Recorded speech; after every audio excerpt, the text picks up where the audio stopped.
हमारे ऐसा भाव है, जब आप भोग में तुलसी धरते हो, रखते हो कि नहीं रखते हो?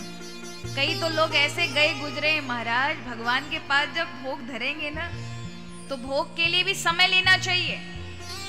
पहले तो रखेंगे ही ऐसा, खुद तो मालपुए खाएंगे, भगवान के सामने कटोरी में चीनी धर देंगे, खुद 4-4 सब्जियां खाएंगे, दाल चावल खाएंगे, और भगवान के सामने रोटी में महाराज चीनी धर देंगे। और भगवान भी कहेंगे बताओ भैया राधा जी अब पानो पड़ेगो, ये रोज की रोज चीनी धर देता है, कुछ अच्छा इतना भगवान हमने दिया लेकिन किस काम का, ये रखता ही नहीं है, इसके भाव ही नहीं, भाव से दरिद्र है। और इतने में राधा रानी को कहा कि चलो भोजन पाते हैं, मुरली रख करके बस भोजन पाने वाले थे, इतने में तो ताली बजा के ले गए उठा करके। और कम से कम महाराज कितना रखना, 15 से 20 मिनट रखना चाहिए। भगवान भी कहते हैं अगली बार मन नहीं बनाएंगे, सीधे खाएंगे, क्योंकि इसका कोई पता नहीं ताली बजा के कब ले जाए महाराज। यही तो करते हैं हम।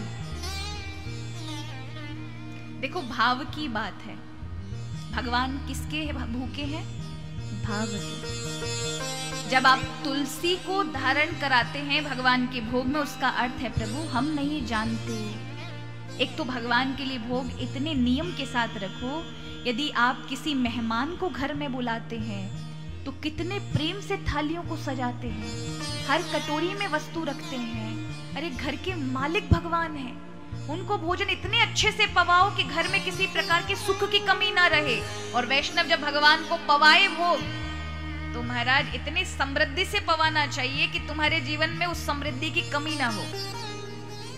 तो जैसा भाव से प्रभु को धरेंगे, ये याद रखिएगा, रिटर्न में वापस आता है। तो आप मालपुए खाएं, लेकिन रिटर्न में महाराज आपको शक्कर और रोटी वाली ही भगवान व्यवस्था करने वाले हैं। इसलिए हमेशा अपनी 4 चीजें भले कम कर लेना, 2 कर लो महाराज, पर भगवान के 4 चढ़ाओ, ऐसा सुंदर भाव रखो। तो घर में भोग बड़े सुंदर भाव से, उसमें जब तुलसी डालते हैं उसका अर्थ है, भाव है कि हमें नहीं पता कि हमने भोग बनाया है वो भगवान को रुचिकर लगेगा कि नहीं लगेगा, भगवान को पसंद आएगा कि नहीं आएगा।